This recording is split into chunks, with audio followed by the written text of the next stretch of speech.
Saying today that 100,000 of the jobs lost because of the pandemic may never be recovered again. A lot of those are going to be in the hospitality sector. So what can be done to try and boost tourism?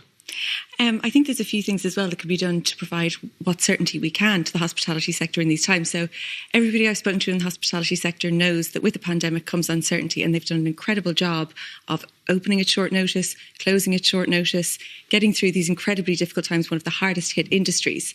So, like I said, they know there's uncertainty in many ways that can't be controlled, but there is certainty that we can provide in relation to things like the VAT rate. So we saw the reduction, but if businesses knew that that would be extended, and when I say extended, from when they reopen. So for example, if they knew that would remain until 2025, if they knew that the rates waiver would be extended for a year, if they knew that the employment wage subsidy scheme would be extended past the date of reopening, then they could go about trying to plan and forecast and make a sustainable reopening. Because when I talk about the employment wage subsidy scheme, Matt, for example, in a hotel, the difference between having a wedding with 200 people and potentially maybe a reduced number like 20, you don't have the same amount of staff coming in. And is one of the biggest employers, particularly in rural areas like where I live. The hospitality sector is one of the most important ones. The largest employers predominantly employs women.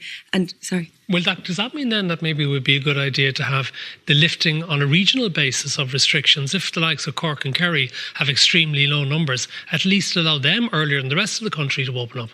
I think it's something worth looking at because, when we consider the fact that we don't have mandatory hotel quarantine, there's a massive reluctance to introduce that from other European countries. We know that we run the risk of importing new variants. That has already happened. The B117 variant is one of the most prominent ones. So when we look at managing, for one of the reasons for looking at a regional approach is when we look at outbreaks, a regional response is more appropriate. So, for example, Clare has very low numbers of cases at the moment, comparatively to other counties. Perhaps they shouldn't be under the same restrictions. In addition to that, the thing that we have to weigh up, I guess, is if the hospitality sector has to open only to close again, would that be worse than opening for their county and having that level of domestic tourism?